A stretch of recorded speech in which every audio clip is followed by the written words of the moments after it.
Okay, so we are starting with fixed income securities.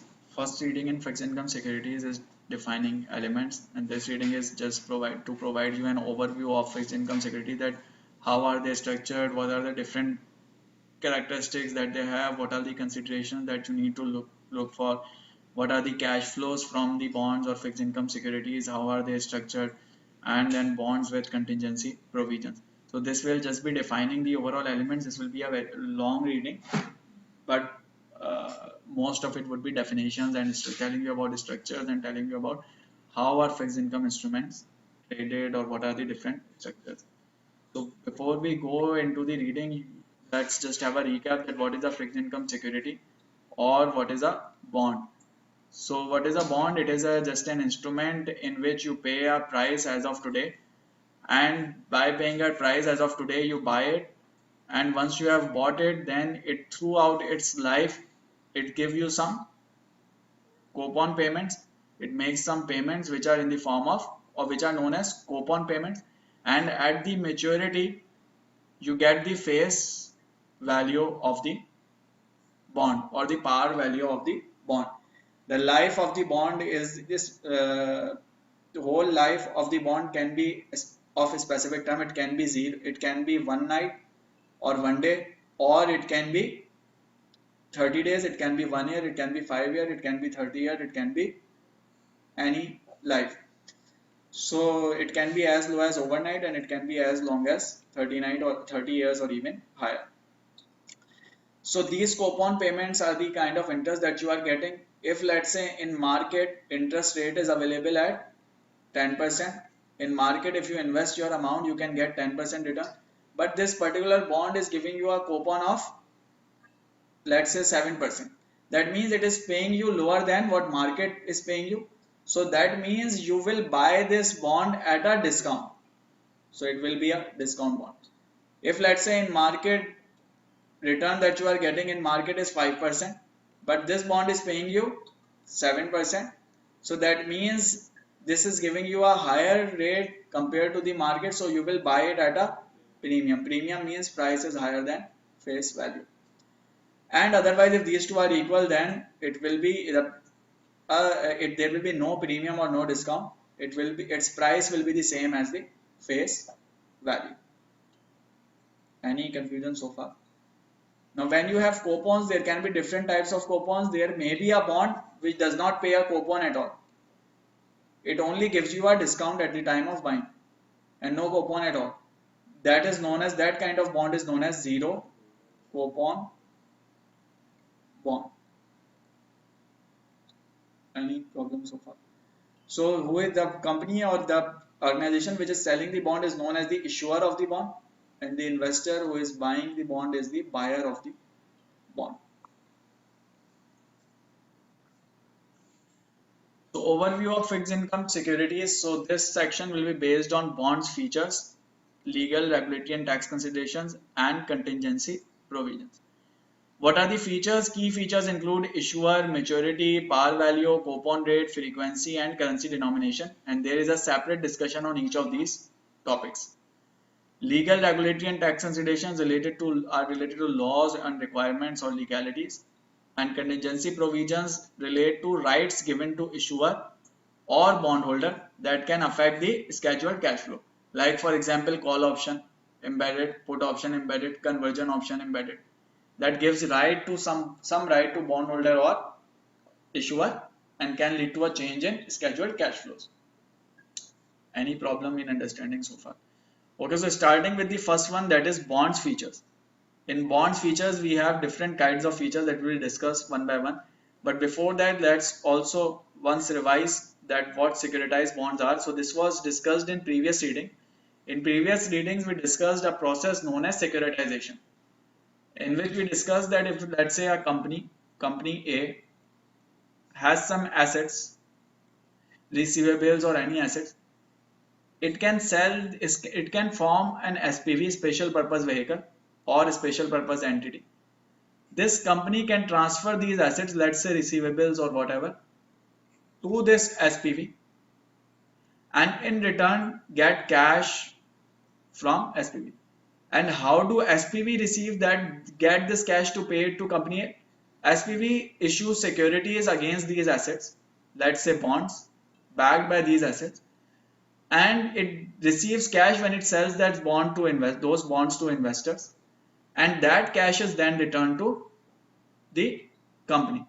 So that's how company will be able to liquidate its assets by transferring them to another entity, and that entity will get cash through investors, and over time it will pay coupons or whatever as these assets get paid. Any confusion? With respect to this, we discussed a concept that was known as that is called bankruptcy remoteness, which is a feature of this investment. And what is bankruptcy remoteness? We discussed that it means if company A defaults or goes bankrupt, this wouldn't impact these investors. They are safe. Why? Because their investment is backed by these assets which are owned by SPV and not by company. So even if company goes bankrupt, these assets are safe because these are in the ownership of SPV, which is not going bankrupt.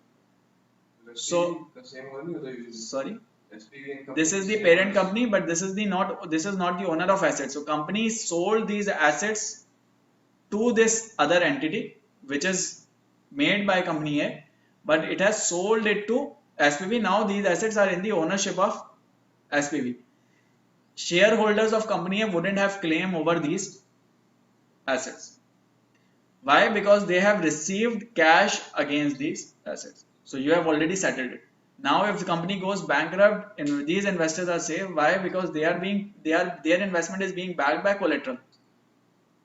That collateral is these assets. As long as these are safe, investors are safe. If this goes bankrupt, these investors will be in trouble. So this is known as bankruptcy remoteness, which helps reduce the risk. Okay, now starting with the characteristics.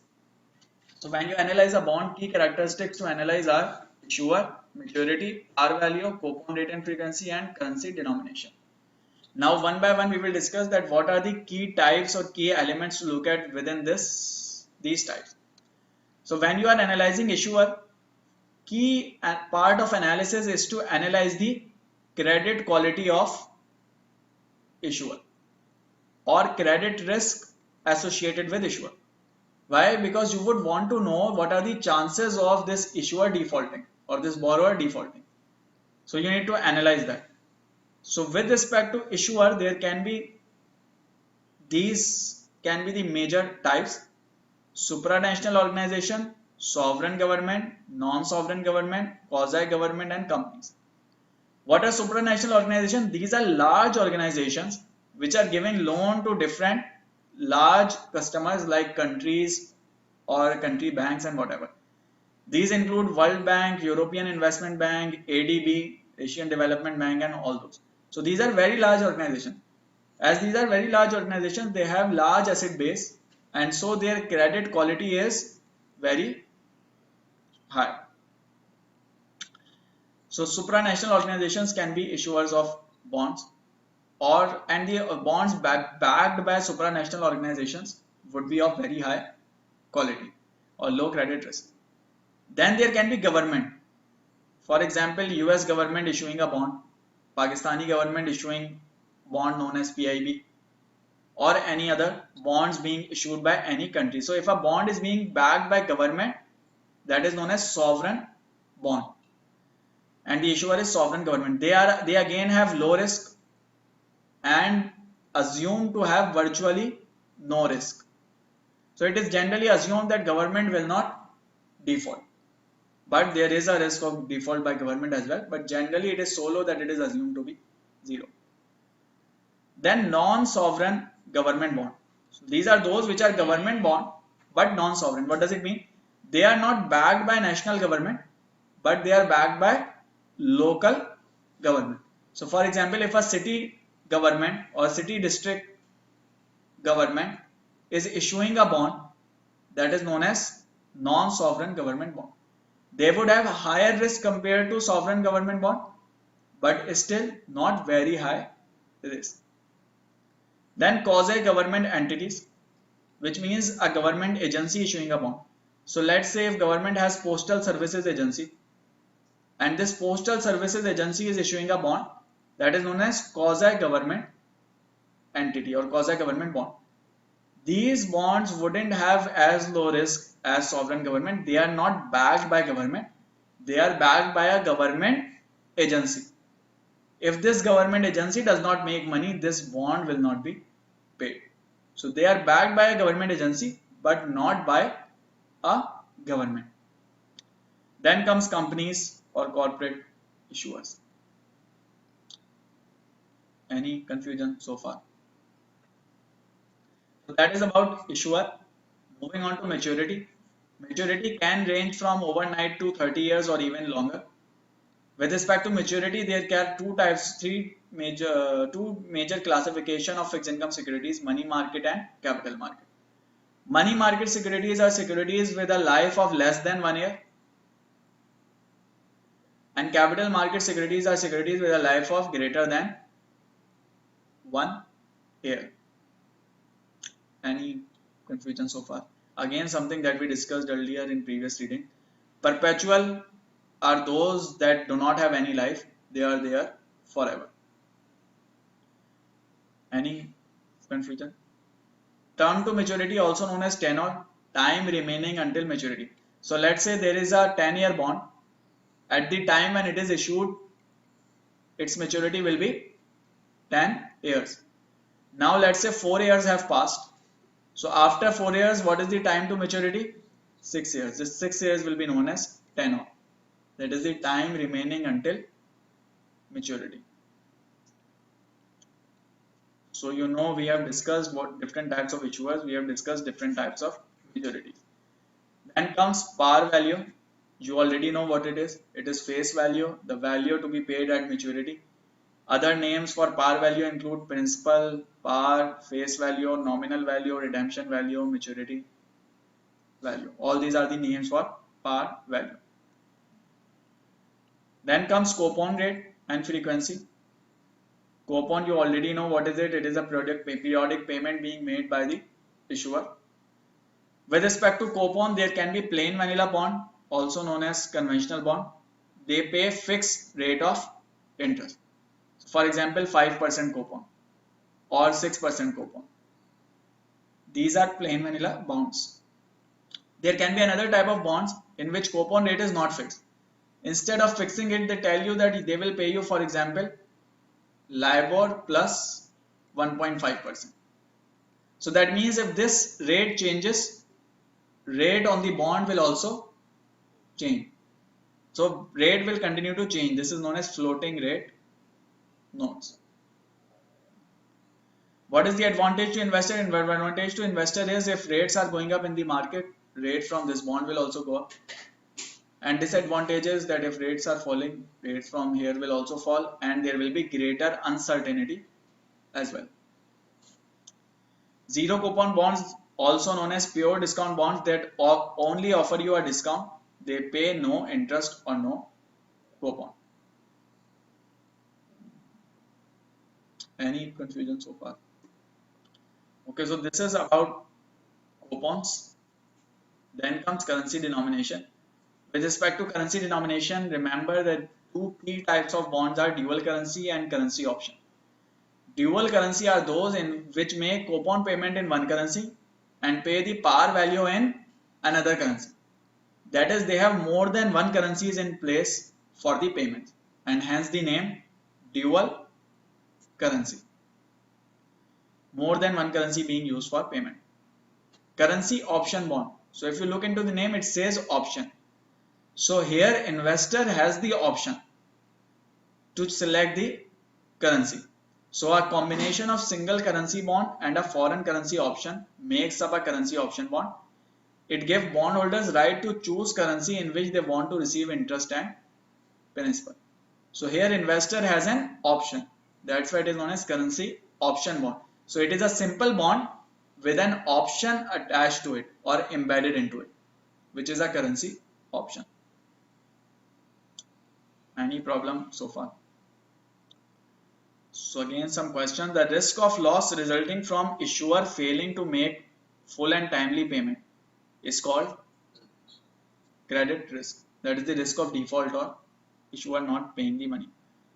A money market security most likely matures in a bond's price is higher than its par value. If a bond price is higher than its par value, the par value the bond is trading at premium.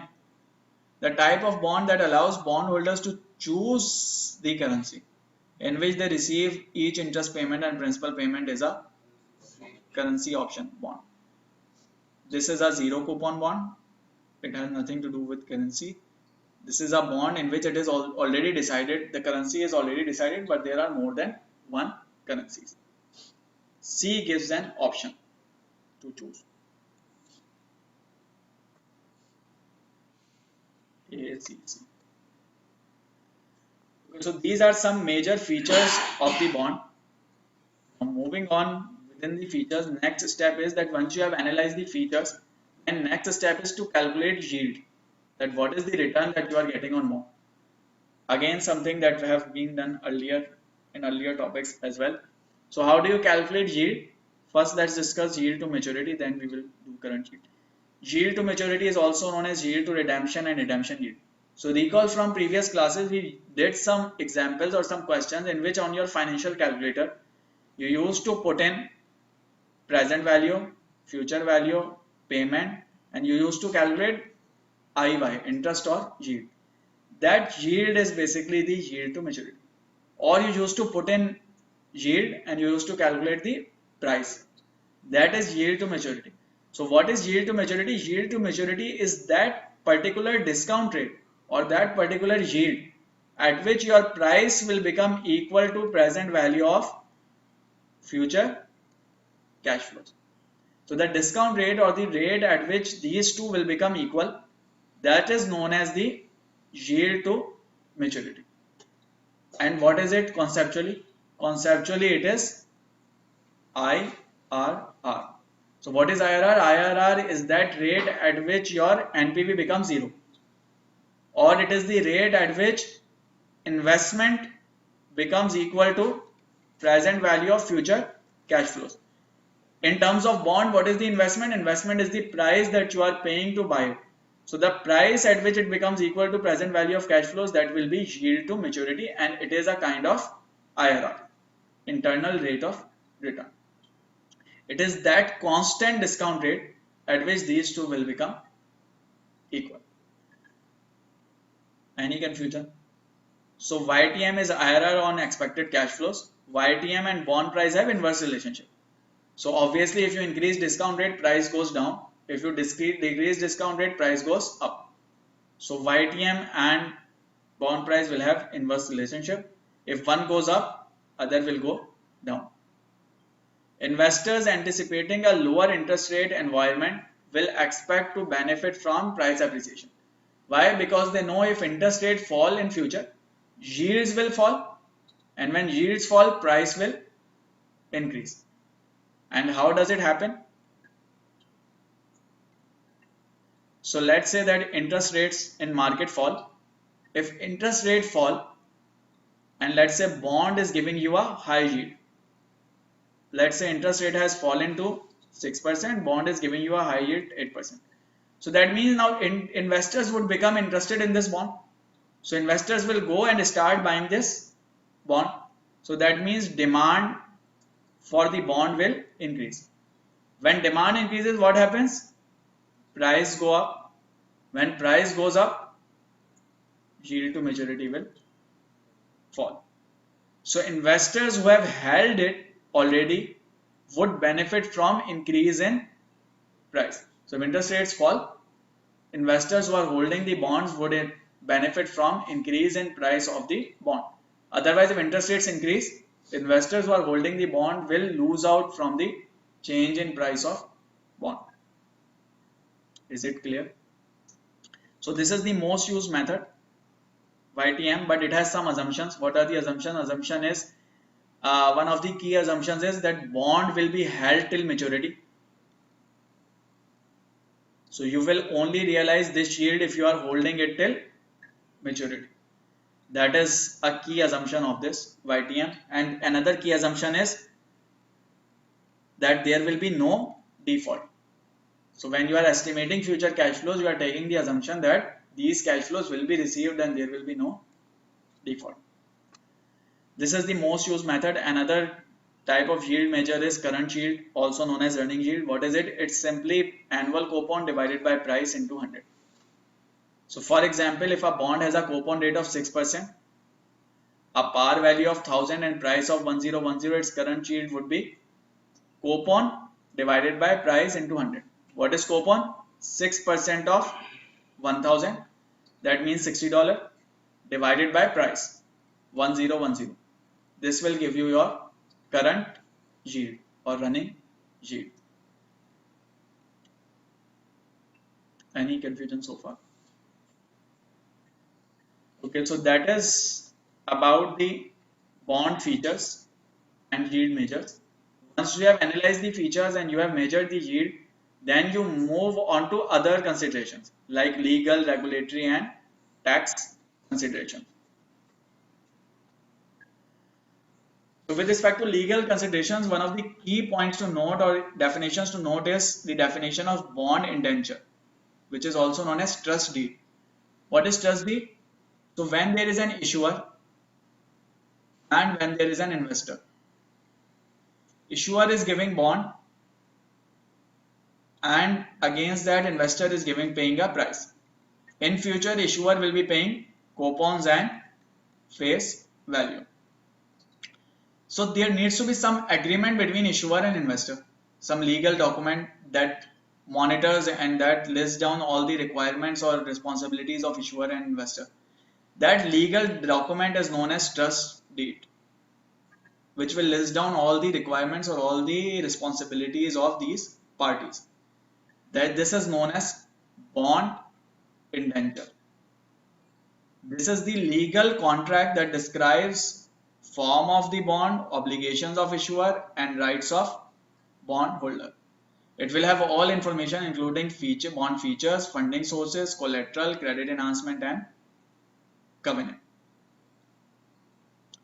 Any problem so far? So when assessing risk reward profile of a bond issue, investor should review legal identity of issuer. That what is the legal entity, who actually is the issuer, because that entity then will be responsible to make the payments. So who is giving you the bond or handing over the bond is not necessarily the issuer. Issuer is the one who is the issuer as per this trust deed. What is the source of repayment proceeds, so that you know whether it will be able to make payments or not. Are there any asset or collateral backing? If yes, then what are those? Are there any credit enhancement? If yes, then what? Are there any covenants? If yes, then what? Now these are again topics that were already discussed in earlier readings as well. So now let's again go through this and further make the concept stronger. So asset or collateral backing, credit enhancement, covenant, all of these, what is the major purpose of these? The major purpose of these is to reduce the credit risk. So for example, what you can do is you have a bond. What is the risk? This is the issuer and this is the investor. So issuer have to make payments to the investor through this bond. What is the risk? Issuer can default. So how can you mitigate, reduce it? You can keep a collateral. That is an asset. So you can say that this asset is backing the bond. If issuer defaults, this asset can be sold and investor can be paid off. Now this as issuer owns this asset, but issuer wouldn't have a real ownership on this asset. Why? Because this is being used to back this bond. If issuer defaults, this asset is there, this will be taken and sold off. That is how you reduce risk. This is known as collateral backing or credit enhancement. So for example, issuer can say that okay, I will provide you insurance on bond. If I default, insurance company will pay you. That is credit enhancement.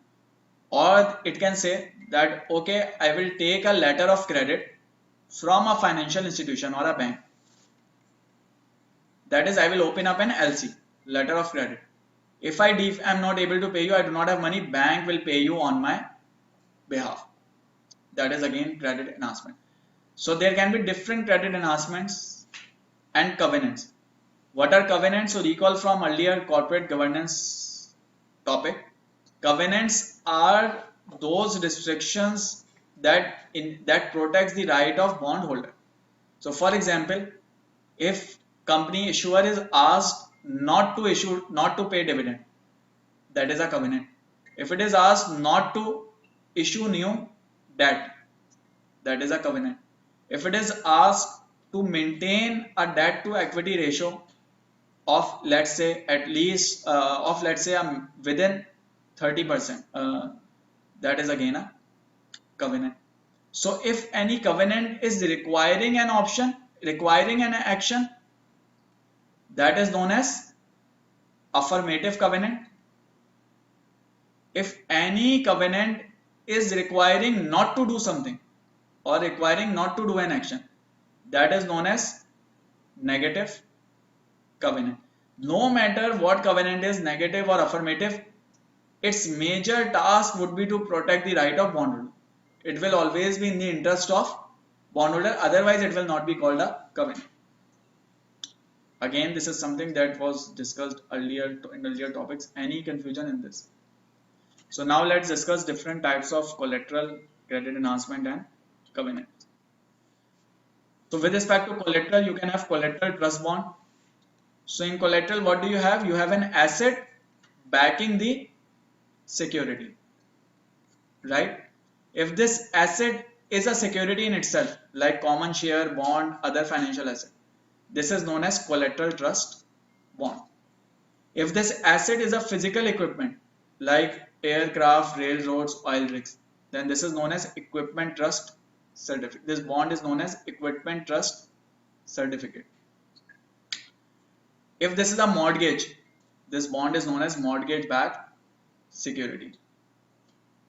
If, let's say, this asset is a pool of different assets, then this is known as covered bond.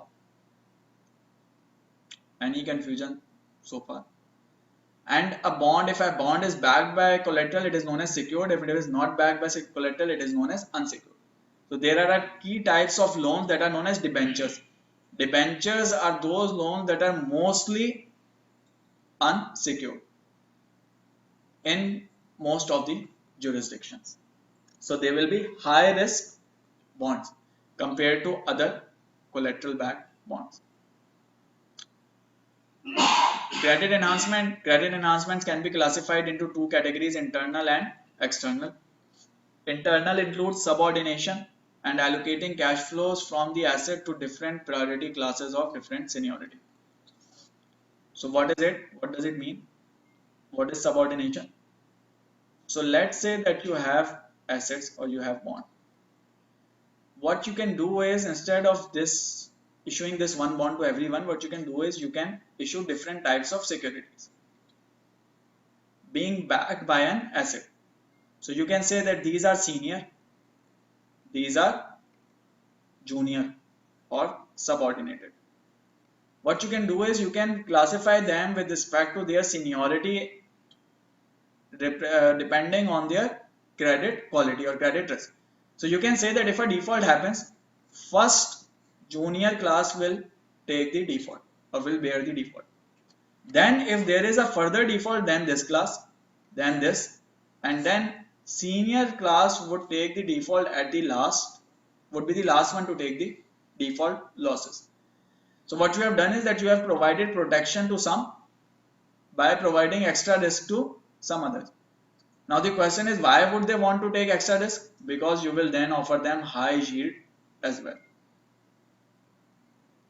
So those with high risk would take high yield. So those who want high return at the cost of high risk, they would go for these, and those who want low yield at the cost of low yield, they would go for senior classes. So that's how you reduce the risk, or more like repackaging the risk, not reduction, it is repackaging the risk, dividing risk into different classes. This is subordination. These classes are known as subordinated near classes. Or you can have external credit enhancement. So for example, an insurance company can provide an insurance that if bond defaults, then insurance company will pay for it. That is known as surety bond. Or a bank can provide guarantee that if bond defaults, bank will pay for it. That is known as bank guarantee. Or you can go and take a letter of credit line from your bank. That is, if issuer is not able to pay it, then bank will pay it on issuer's behalf. That is letter of credit. These three types of now all these what they do is they are helping you reduce risk with respect to the party that is issuer. So they are helping you reduce risk with respect to issuer. But effectively what is happening is that this risk is being reduced by a guarantee from another third party, and there is a chance that that third party in itself can default. Insurance company can default, bank can default. So it does not mean that it eliminates this, it means that it only reduces risk. But at the same time, it will expose you to the risk associated with guarantor defaulting. That is, guarantor failing to meet obligation. So these will reduce the direct risk but expose you to the third party risk. So remember, it does not mean always that risk has been completely eliminated. Risk is there. The parties associated with risk become different, or the risk is reduced. Any problem so far? Covenants we have discussed, affirmative, negative. The term most likely used to refer to the legal contract. So what is the legal contract in a bond issue? Indenture. Debenture is a bond and it is a kind of loan in itself. Letter of credit is credit enhancement. The individual or entity that most likely assumes the role of the trustee for a bond. So who is the trustee? I think is discussing it. Who is the trustee? So when you have a contract or a trust deed, then this is the issuer, this is bondholder. You have made a contract, an agreement, and you have listed down all the requirements on it. But now then again you need to monitor whether issuer is aligned with this trust deed or not, or issuer's actions are aligned with it or not. Is issuer following it or not? Is it making timely payments? Is it making the required payments or not? For that you need a trustee who will monitor these activities and who will ensure that payments are being made timely and this is being followed. This trustee is generally a financial institution appointed by the issuer.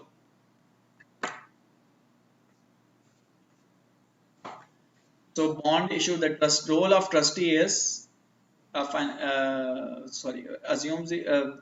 trustee is a financial institution appointed by issuer, treasurer or CFO of issuer, financial institution appointed by regulatory authority. No, so A is your answer. Because if I am the company, I am issuing a bond, I would find out a financial institution to be a trustee for that. The individual or entity most likely responsible for timely payment of interest and payment, trustee. Trustee is responsible for repayment of fees to the bond holder. Any problems so far?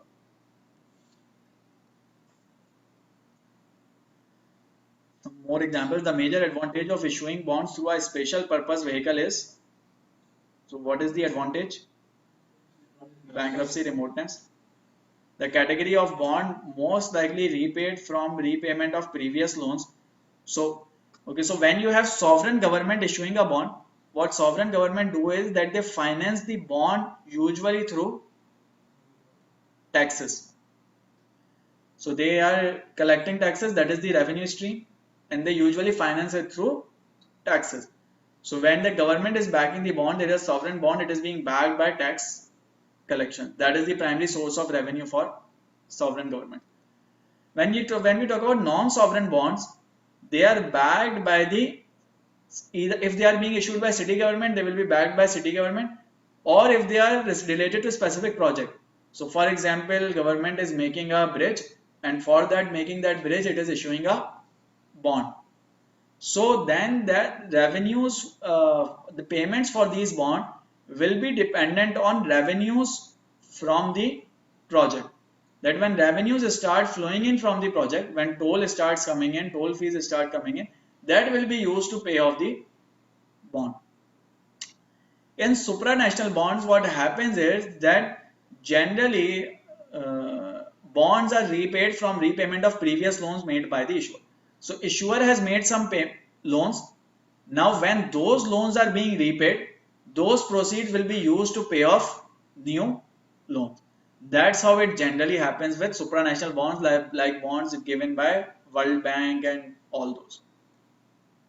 So B is your answer. This is something that you need to memorize.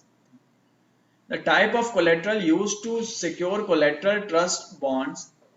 So what is collateral trust bond? Collateral trust bond is that bond in which collateral is securities, bonds, common shares, or all those. If collateral is mortgages, that will be known as mortgage-backed securities. If collateral is physical asset, that is known as equipment trust certificate. So A is your answer. The external credit enhancement that has least amount of third party risk is surety bond has third party risk. Why? Because there is a risk insurance company can default. Letter of credit has third party risk. Why? Because there is a risk that bank providing letter of credit can default. Cash collateral account will have least third party risk, and hence the answer. Why? Because in cash collateral account you have kept cash in an account and cash is right there, it can be used to pay you off. So as long as losses are within this cash amount, there is no risk as such. So there is least amount of third party risk in C. Any problem so far till here? So A, bankruptcy remoteness, B, supranational, A, securities, and C, cash collateral account. So we are still on legal and regulatory consideration, in which we discuss bond, indenture, trust deed. We discuss different types of collateral, credit enhancement, covenants. Now moving on to global bond markets. So with respect to global bond markets, there are two key bond markets: national bond market and euro bond market. What is the key difference? National bond market is the market which is within the jurisdiction of a particular country or a particular nation. Euro bond market is the market which bypasses legal, regulatory, and tax constraints imposed on issuers and investors. It does not fall within one jurisdiction or any jurisdiction. So it is a Eurobond market is a market which wouldn't fall, or a bond is being issued in Eurobond market would be a bond which wouldn't be falling within any one jurisdiction. While national bond market would be the market in which there will be certain jurisdiction in which bond will be issued. When we say Eurobond market, it means it is being issued in Eurobond market and it is not being controlled by any jurisdiction. And so it is bypassing legal, regulatory, and tax constraints. Within national bond market, we have two different types: domestic and international. Domestic bonds, and also remember, euro bond does not mean that bond is denominated in euro. It can be denominated in dollar. It does not mean it is denominated in euro. It is just a market name, euro bond. Domestic bonds are those which are issued by companies incorporated in that specific country. For example, if there is a company in country A which is registered or incorporated in a country A, and it issues bond within this country, that is known as domestic bond. And if this company goes to another country and issues bond there, that is known as international bond. Any confusion so far? Now with respect to bond, there can be two types of bonds: registered bonds and unregistered bonds. Registered bonds are those in which ownership is recorded. So for example, if A sells it to B, it will be recorded that it is now owned by B. If B sells it to C, it will be recorded. Unregistered are those in which ownership is not recorded. Most national bonds are registered bonds. Any confusion so far? Okay, some features of Eurobond. This is the bond issued and traded on Eurobond market. They are usually unsecured bonds and can be denominated in any currency. Less regulated than national bonds because they are issued outside the jurisdiction of any single country. Most euro bonds are bearer bonds. What is bearer bond? Bearer bonds are those bonds in which trustee does not keep the records of who owns the bonds and only clearing system knows who the bond owners are. That is unregistered bonds. Registered are those in which record will be kept. Unregistered are those in which record will not be kept and hence known as bearer bonds. So most of the national bonds will be registered and most of the euro bond will be unregistered. Tax status of bond income and capital gains depends on where the bond is issued and traded. So it may be in some countries maybe capital gains are high, capital gains taxes are high. In some other maybe income taxes are high. So it would vary from country to country. Again, example. An example of a domestic bond is a bond issued by domestic means company is issuing within the jurisdiction in which it is incorporated. LG Group from South Korea, denominated in British pounds and sold to United Kingdom. LG Group is a company in South Korea. It is issuing a bond in UK. So it cannot be a domestic bond. If LG issues it within South Korea, then it will be a domestic bond. UK Debt Management Office, denominated in British pounds and sold in UK. This is a domestic bond. A bond issued by Sony in Japan, denominated in US dollars, but not registered with SEC and sold to an institutional investor in Middle East is most likely euro bond. Unregistered means most likely a euro bond. Being issued in another currency means maybe a euro bond. Sold to another investor in some other country. So it is clearly a euro bond.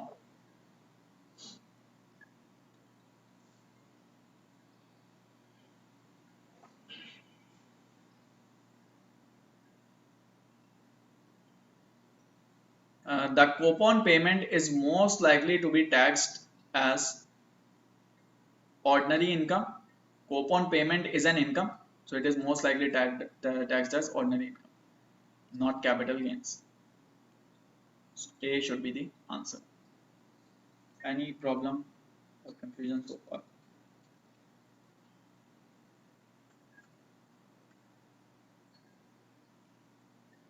So next is structure of bonds cash flows. We have discussed legal requirements. Now we are moving on to cash flows, that what can be the possible structure of cash flows. What are the key cash flows? Key cash flows are coupon payments and face value. So now this section discusses that what can be the different structures of these coupon payments and these face values or principal values. So first we will discuss principal repayment structure and then coupon repayment structure. So what is principal repayment structure? This is the structure through which principal will be repaid. And possible structures can be bullet bond, amortizing bond or sinking fund arrangement. What is a bullet bond? Bullet bond is a structure in which whole principal is paid at maturity. So you will wait till maturity and there will be a large payment at maturity for principal. Amortizing bond are those in which some principal will be paid throughout the life of the bond. Within amortizing there can be two types. So let's say if you pay whole of this principal during the life of the bond, that is known as fully amortized. If you pay partially during the life and partially during the end, it will be known as partially amortized. And when you this partially amortized, that means you will still be making a big payment at the end. That big payment is known as balloon payment. So in bullet bond you will have a balloon payment, in partially amortized also you can have a balloon payment. What is sinking fund arrangement? It is a way of retiring the bond's outstanding principal throughout its life. What does it mean? So issuer will set aside funds over time to retire the bond later. Generally today it specifies a portion of bonds principal outstanding that is repaid each year through bonds life or after a specified date rather than whole principal being paid at the end. So what happens is that throughout the life of the bond, you set aside some principal or some portion of the principal that you said that this will be used to pay off the bond. So what you are effectively doing is that you are reducing the credit risk. That is, each period you are setting aside some funds that you say will be used to pay off the bond. Or what you can do is once you have accumulated some amount, then you can use it to pay off or retire some of the bond. So once you have accumulated some amount, you maybe issue some new bonds to pay off the old amount, or maybe you can use that amount to pay off the amount. This is known as sinking fund arrangement, in which previously or originally what used to happen is that there used to be a cash reserve in which you used to put in cash, but now what happens is that you decide a specific portion, for example 5%, that is to be repaid each year, and you keep on putting it into a sinking fund, which is known as into a fund or into a reserve which is known as sinking fund, and later that can be utilized to pay off the bond. This is sinking fund arrangement. So there can be multiple arrangement with respect to repayment, some of which are given here. Similarly, there can be multiple ways of paying coupon as well. And what are the ways? First let's do coupon and then return to it. So what are the ways in which coupon can be paid? So there can be 6 major types. There can be others as well. 6 categories, 6 major categories are provided here. Floating rate note. What is floating rate note? In which your interest or coupon will depend on a floating rate. So for example on LIBOR. Within floating rate note there can be a specific type which is known as inverse or reverse floater or FRA. What is this? So if I tell you that your rate will be LIBOR plus 1%, this is a floating rate note. If I tell you that your LIBOR rate will be 10% minus LIBOR, that means if it goes up, your coupon will decrease, and if it goes down, coupon will increase. This is known as inverse floater or inverse FRA.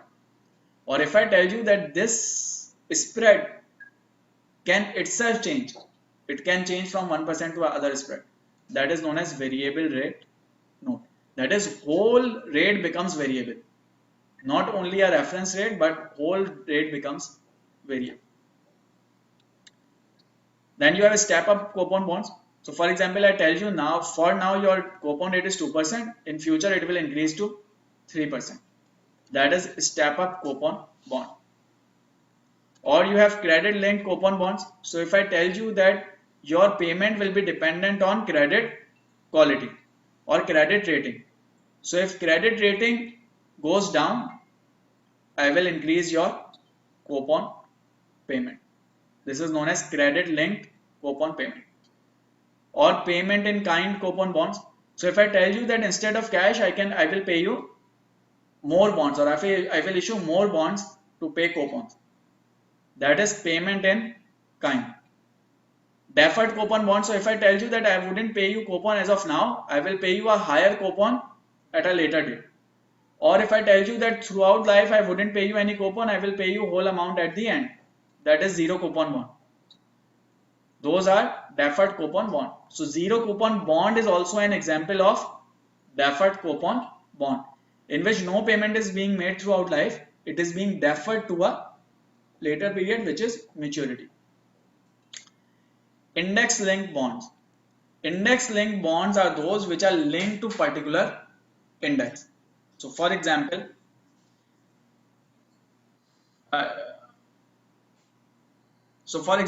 if I tell you that your bond is linked to inflation index, that is, if there is more inflation you will get more, if there is less inflation you will get less.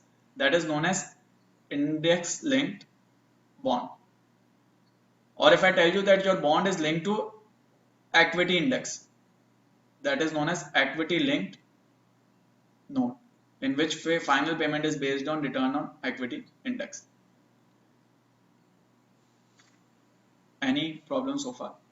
So when we talk about inflation linked bonds, there can be two types of bonds: inflation linked bonds, or there can be capital index bonds. Inflation linked bond is the symbol in which a type of index linked bonds that provide protection against inflation.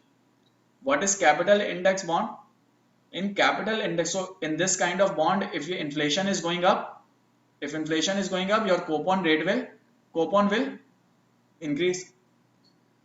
So how are you paid coupon? You are paid coupon by multiplying coupon rate with face value or some fixed amount. So in inflation linked bond, if inflation goes up, coupon rate goes up, and so you receive a higher coupon.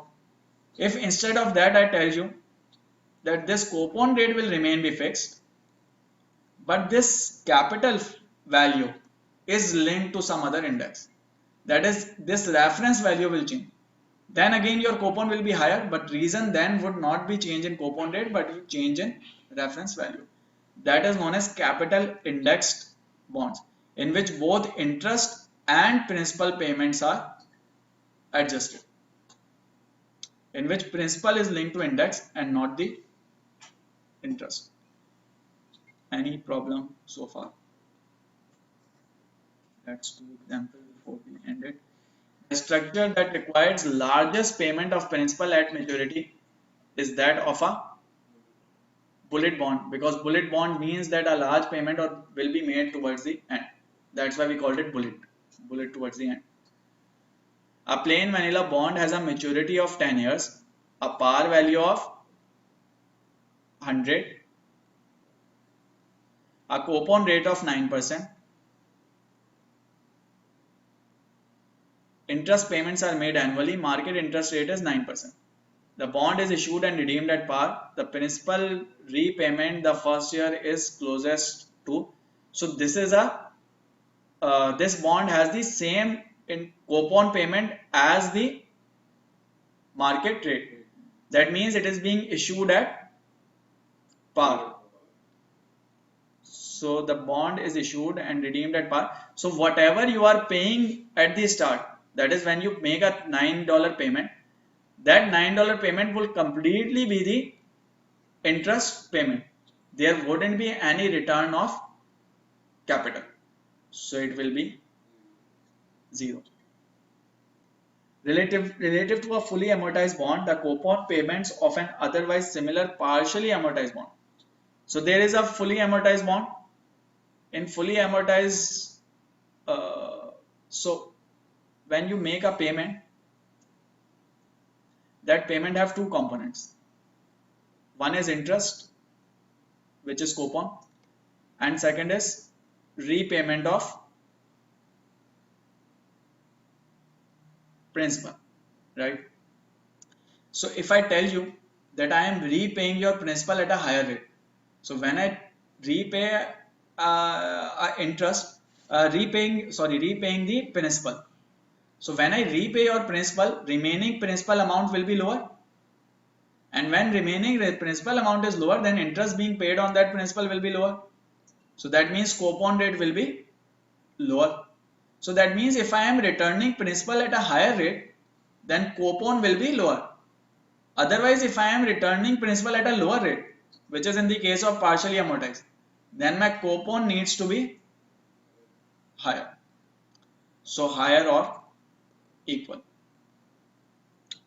Any confusion so far? Some more questions. Floating rate notes most likely pay annual coupon. So remember, floating rate notes generally pay quarterly coupon. So generally, this is something to remember. Generally, they are quarterly reset, because at annual level or semi-annual level, the change in rate will be very high. So in order to keep dispersion low, it is generally quarterly. A zero coupon bond can be best considered as a step up. No. Step up bonds are those in which coupon increases with time. In zero coupon bond, there is no coupon. Credit linked? No. Deferred? Yes. The bonds that do not offer protection to the investor against increase in market interest rates are step-up bonds will provide protection. Why? Because their coupon payment will increase in future. Floating rate, yes. Why? Because if market rate goes up, their payment will also go up. Inverse floating, no. Because if market rate goes up, your coupon payments will go down. US Treasury offer Treasury inflation protected securities that are TIPS. The principal of TIPS increases with inflation. Principal is increasing with inflation and decreases with deflation. That means principal is being adjusted. When TIPS mature and investor is paid the original principal or inflation adjusted principal, whichever is greater. TIPS pay interest twice a year based on fixed coupon that applied to inflation adjusted principal.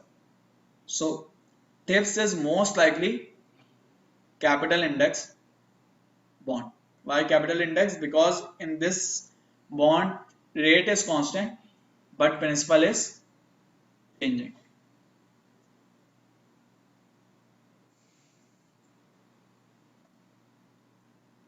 So only one section is left, that is a small section, so let's cover it instead of leaving it to next class. It will only take 5 to 10 minutes. Again, this has something that we have already discussed. So all of what you see here in this section will be something that we have discussed earlier. Bonds with contingency provisions. So bonds with contingency provisions would mean that these are the bonds in which scheduled cash flows can change in future. So maybe cash flows do not go as scheduled. What? Due to some provision.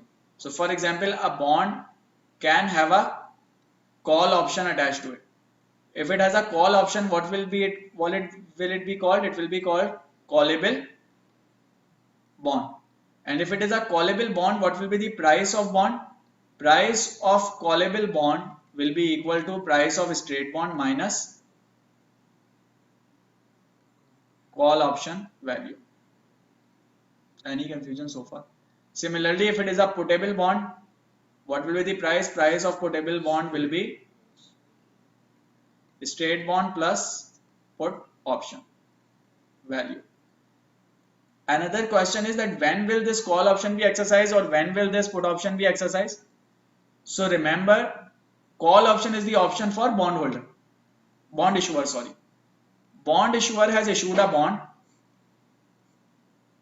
and it is paying an interest on this bond. That interest is, let's say, 5% to investor. Now let's say in market interest rate falls to 3%. Now it knows that it can issue the same bond now at 3% or can borrow money at 3%. So what it can do is it can call back bond using the call option, buy back bond and issue a new bond at 3%.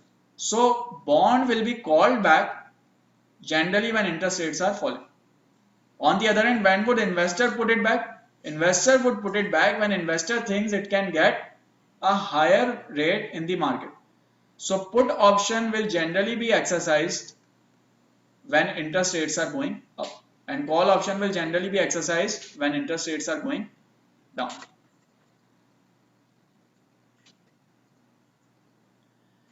So callable bonds, puttable bonds. With respect to options, there are 3 types of options. So this will be discussed in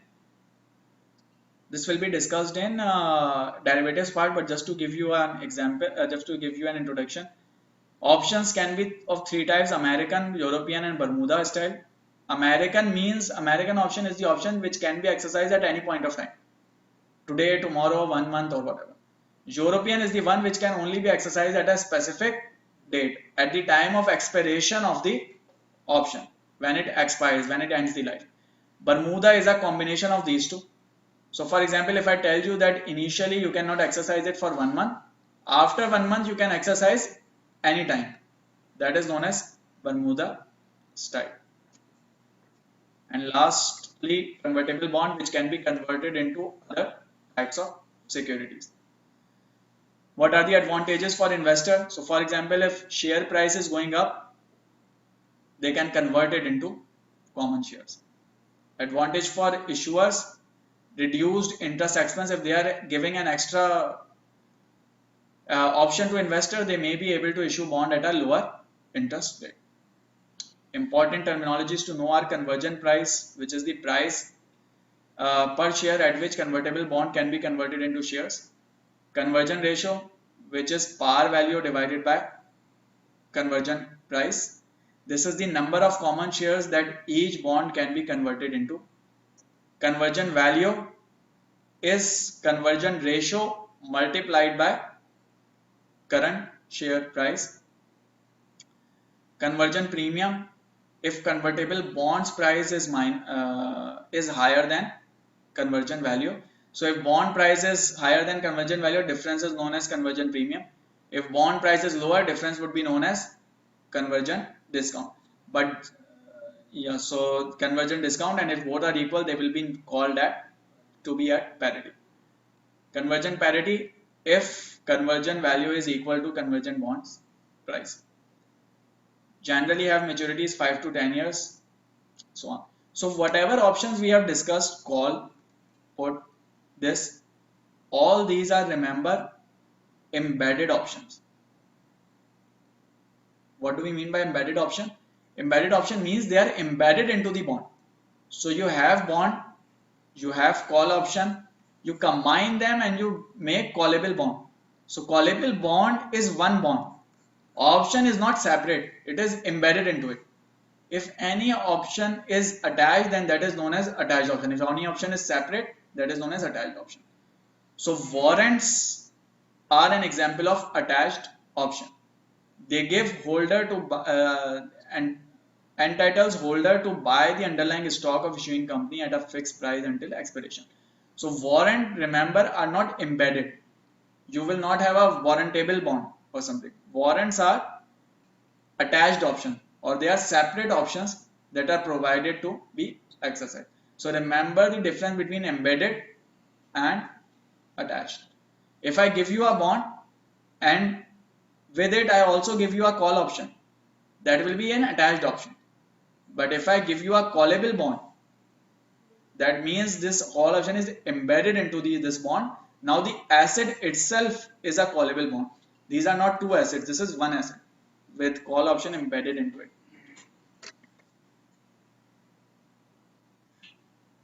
So contingent convertible bonds are those that get converted into other asset if a particular event occurs. So their conversion is contingent on an event happening. Which of the following is not an example of an embedded option? Warrant. Why? Because this is attached option. The type of bonds with an embedded option that would most likely sell at a lower price. Lower price would be of callable bond. Puttable would have higher price. A South African company issues bonds denominated in pound that are sold to investors in UK. So South African company going to UK, issuing a bond in UK in UK's currency. This is foreign international bond or foreign bond. Relative to an otherwise similar option-free bond, a puttable bond will trade at a higher price, callable at a lower price, convertible at a higher price. So A is your answer.